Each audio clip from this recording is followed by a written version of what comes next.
very good evening, friends. I am Dr. Jay Malik, Assistant Professor of Pharmacognosy at University Institute of Pharmaceutical Sciences, Punjab University, Chandigarh. Friends, in a previous lecture, we discussed how the subject pharmacognosy developed, what were the changes that took place during the course of time in the subject of pharmacognosy, and how pharmacognosy developed into a multidisciplinary subject. Friends, we also discussed about the scope of pharmacognosy, the knowledge gained by studying pharmacognosy, and how that knowledge can be used in different facets of science or the areas of science, such as new drug discovery, quality control of herbal drugs, regulatory aspects of herbal drugs, veterinary medicine development, and so on and so forth. So friends, today we will discuss about the source and classification of crude drugs. Now, before we move on to the source of the crude drugs, I will also discuss about that what is a drug, what is a crude drug, a herbal medicine, what are herbs, herbal material, herbal preparation, finished herbal product, traditional medicine, what is a natural product, and then we will discuss about various sources of crude drugs. So after discussing the sources of crude drugs, we will discuss how these crude drugs are classified, and there are different systems of classification for these crude drugs, and we will discuss each and every classification system with its advantages and disadvantages. So to begin with the definition of a drug. So a drug is any substance, natural or synthetic, having therapeutic properties and used in the diagnosis, treatment, cure or prevention of disease of man and animal. So drug, as you can see in this definition, that drug is a substance, natural or synthetic. So both type of compounds or substances are used under the definition of drug, that is natural and synthetic, and they should have a therapeutic property. Either they mitigate or cure or treat a particular disorder, or they are also used in the diagnosis of a particular disorder. Besides all these characters, the important character is that these substances should be without any kind of addiction, because we cannot afford of using a drug that has addictive properties, and that could lead to another problem. But there are drugs which have addictive properties, and they are also used, but they are used under certain controlled conditions and under certain controlled regimen of treatments. So next is the crude drugs. Crude drugs are the substances having therapeutic properties and pharmacological action derived from natural sources. So this is how the crude drug is different from a drug. So drug was a substance that was both natural and synthetic, whereas crude drug is primarily obtained from natural sources such as plants, animals or minerals, and they have undergone no further treatment to advance medicinal value except collection and drying for preservation, packing or marketing. So we can say a crude drug is a natural substance that is obtained from animal, plant or mineral sources, and they have undergone only preliminary processing that facilitates their preservation or packaging or transportation of those drugs. Say for example, if somebody is using a bark drug, a drug that is obtained from the bark of a tree, so since bark is peeled from the stem of the tree, the pieces are very large and it's very difficult to transport those large pieces. So those bark pieces are cut into short pieces and then they are transported. So one can say that you are just processing the pieces of bark just to reduce the size of the bark that is peeled from the stem. So only this kind of preliminary processing is allowed for a crude drug. Similarly, if a crude drug is susceptible for the degradation of its constituent due to hydrolysis, drying becomes an important step in order to preserve its quality as well as the efficacy of the drug. Say for example, digitalis leaves are when collected, they immediately require drying because the glycosides or the cardiactive glycosides present in digitalis are susceptible to the hydrolysis due to enzymatic action and as well as the moisture present in the leaves. So it becomes of utmost importance that they should be dried before they are transported, and the drying should be done at a temperature less than 60 degree because that's help in preserving the activity as well as the chemical integrity of those cardiactive glycosides, and hence they act as a crude drug. So crude drugs are of natural origin, and they are only allowed to undergo a preliminary processing of the material, which does does not affect or enhance the biological activity of that particular drug. So next, crude drugs from the plants include whole plant. Whole plant can be used as a crude drug. Either it's a herb, shrub, or a tree, or its morphological or anatomical parts such as leaves, flowers, or seeds. Or crude drugs also include secretion or exudates that are obtained from the plants.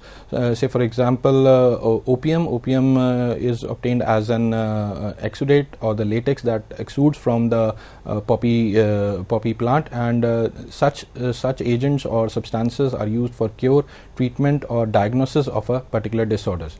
And crude drugs from animal also includes either the anatomical part or the secretion from the animals. Next is the herbal medicines, and herbal medicines include herbs, herbal material, herbal preparations, and finished herbal products. In some countries, herbal medicines may contain by tradition natural organic or inorganic active ingredient that are not of plant origin. Say for example, they can be of animal or mineral origin. So basically, herbal medicines they include all these components: herb, herbal materials, herbal preparations, or finished herbal products.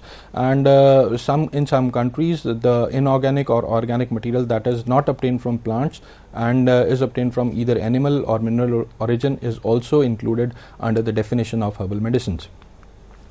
Now we will discuss about the different parts of herbal medicine. The number one part is the herbs, and herbs include the crude plant material. Again, the crude word is used here. It means that such material is not allowed to be processed except for drying and size reduction. And the plant material includes leaves, flowers, fruits, seeds, stem, wood, bark, root, rhizomes, or other plant parts which may be entire, fragmented, or powdered. So in total, herbs are the crude plant material or the different parts of the plant if they are required, so without undergoing any further processing except drying and fragmentation or size reduction. Herbal materials include, in addition to the herbs, fresh juices, gums, fixed oils, essential oils, resin, and dry powders of herb. So in addition to herbs, herbal materials also include juices or gums, which are also exudates from the plants, fixed oils or essential oils, which are obtained after a specific processing, or the powder of the herbs. These materials may be processed by various local procedures such as steaming, roasting, or stir baking with honey, alcoholic beverages, or other materials, or any other method that is given in their documents, or any written material which is being followed to prepare such herbal materials. Next is the herbal preparations. These are the basis for finished herbal product. Means herbal preparations act as raw material for the finished herbal products and may include comminuted or powdered herbal materials or extracts, tinctures, and fatty oils of herbal materials. Now here the extracts or tinctures are also added in addition to the herbal material.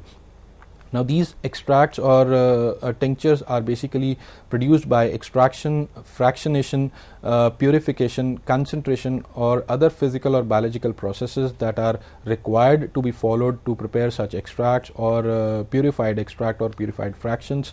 And they also include preparations made by steeping or heating herbal materials in alcoholic beverages and or honey, or in any other material that is prescribed for the preparation of a particular herbal preparation. Now the finished herbal products consist of the herbal preparation made from one or more herbs. As we discussed, that herbal preparations act as the raw material for the finished herbal products, and herbal preparations include various extracts or tinctures. So when these extracts or tinctures are used in one form or other, or in a mixture of more than one herb, they form the finished herbal products. And when they are used along with other herbs, or one herb is used, more than one herb is used, then it is known as a mixture herbal product. And finished herbal products and the mixture herbal products may contain excipients, but the condition for using excipient is that these excipients should primarily be from the natural source, or they are of natural origin. Now, the finished products or the mixture herbal products to which chemically defined active substances have been added, including synthetic compounds or and or isolated constituent from the herbal materials are used, they are not considered as purely herbal. Say for example, in certain finished products, synthetic menthol is added in order to improve its fragrance, or synthetic citral is added in order to improve its fragrance, then such herbal products cannot be considered as purely herbal. Similarly, in many anti-diabetic herbal formulation, synthetic molecule, that is metformin, which is a well-known anti-diabetic agent, is also added to enhance the anti-diabetic effect of that finished product. Such finished products cannot be considered as herbal. Similarly, various steroids are normally added to various finished herbal products to enhance the anti-inflammatory property of those finished herbal products. Such products also cannot be considered as purely herbal finished products. Next is the traditional medicines. These are the medicines that are prepared by natural ingredients that are derived from plants, animals and minerals, or their mixture following an age-old method and wisdom. Friends, in the first lecture we discussed how these traditional systems of medicine developed, and these were developed on the basis of the experimental knowledge that was gained after practically experiencing or experimenting the herbal drugs. And when this practical or experimental knowledge was passed on from one generation to another generation, with new knowledge being added at every point, they form the basis of those traditional system or traditional medicine. So traditional medicines are basically prepared by the raw material or the crude drugs, either of plant, animal or mineral origin, and they are processed or they are formed in a particular recipe that is obtained from one generation to another generation, and such therapies or such recipes come under traditional medicine. They may also consist of whole or broken parts, powders, decoction, extract or distillate of various medicinal plants. All these things form constitute various herbs, herbal materials or herbal preparations. So one can say a herb, herbal material, herbal preparations, when they are processed or when they are converted into a recipe following a traditional knowledge or a method that has been used since ages, forms a traditional medicine. And apart from these medicinal plants, various animals or mineral agents can also be used in combination in different proportions.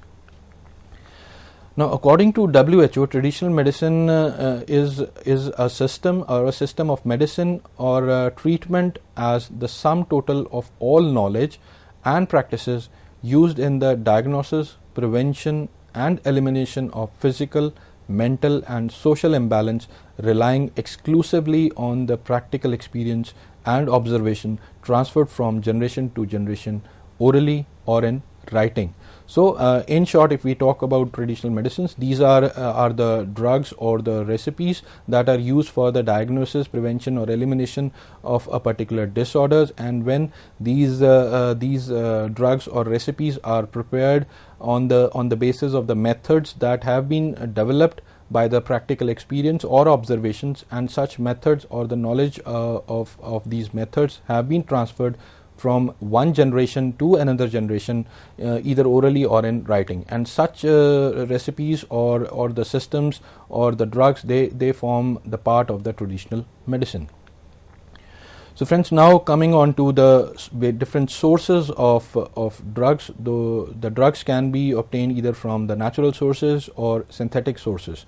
So now, since we are talking about crude drugs are primarily obtained from the natural sources, and though some of the semi-synthetic drugs are also dependent upon the natural sources, that's why we have included synthetic or the semi-synthetic sources in this classification. So we'll talk more about the natural sources, and under natural sources we obtain drugs from plant, animal or mineral, and also from marine origin. And besides these sources, certain crude drugs are also obtained from plant tissue culture, which we will discuss in detail in the future lectures. But plant tissue culture is also becoming an important source for the commercial availability of certain crude drugs today. And Moving on to the plant drugs. Now, plant drugs can be obtained from either from the whole plant or from different parts of the plant. Say, for example, when the whole plant is used as a drug, the most common example for the whole plant is Indian hemp, that is also known as cannabis sativa, and it is widely used as a sinus depressant. Cannabis sativa, we commonly know it as a bhang also. So in some plants flowers are used as drug, and the most common example for flower drug is saffron, which is also known as kesar. It is obtained from Crocus sativa, and we all know that saffron is an immunomodulator drug. Similarly, there are certain plants whose only seeds are used, and a very common example which we normally use in our household is isabgol. We normally use isabgol for relieving constipation, and it is obtained from the seeds of Plantago ovata. Similarly, there are a number of drugs for which only leaves of the plant are used. For example, digitalis is there, then Vasaka is there, Senna is there. Digitalis, we all know, is obtained from Digitalis purpurea and has cardiotonic activities.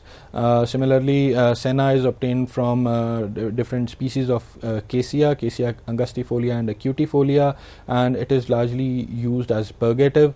And Vasaka is normally obtained from Adatoda vasaka and is widely used as an expectorant. Similarly, there are other drugs whose bark part is plants there whose bark part is normally used, and the common examples is cinnamon, which is commonly known as dalchini, obtained from Cinnamomum zelanicum, and it is mainly used as a spice or a condiment or a flavoring agent. Another important bark drug is cinchona, that is obtained from different species of cinchona such as officinalis, succirubra, legergiana, and so on, and we know that cinchona is widely used as an anti-malarial drug. So there are many other plants whose only roots and rhizomes are used, and the most common examples for the rhizomes are rhubarb, turmeric, and ginger. Turmeric, we all know, is commonly known as haldi and is obtained from Curcuma longa. It is used for its wound healing and pain relieving properties. And similarly, ginger is Zingiber officinalis or officinale, and it is widely used as a carminative agent.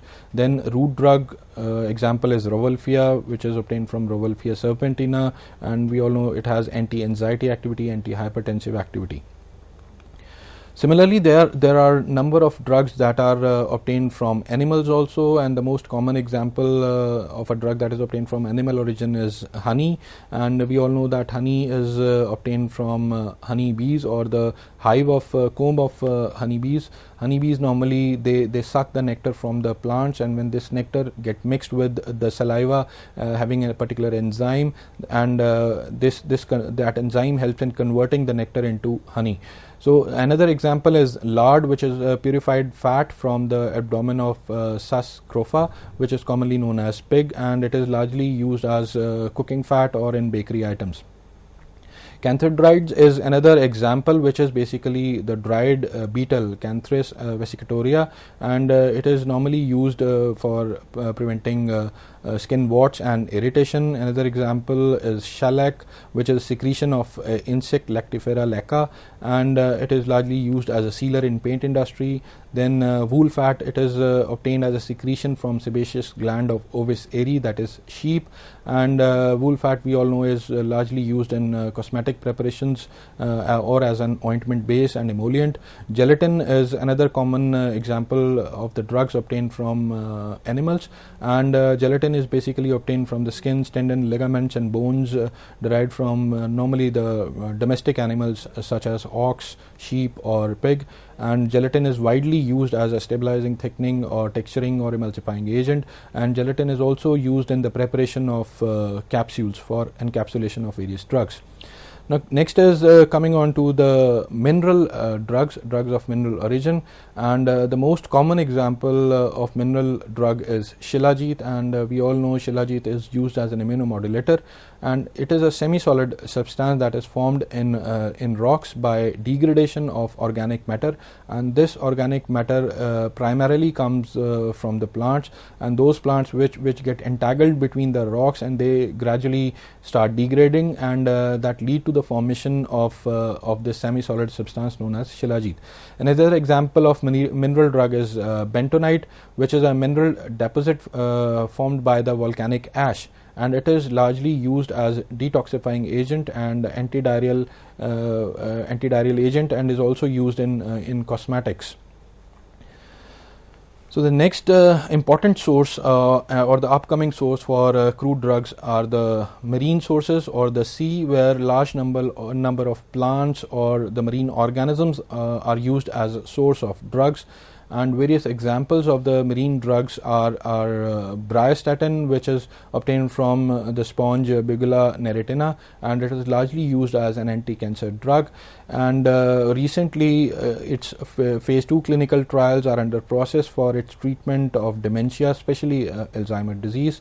Another important anti-cancer drug that is obtained from the marine sources is dolastatin 10.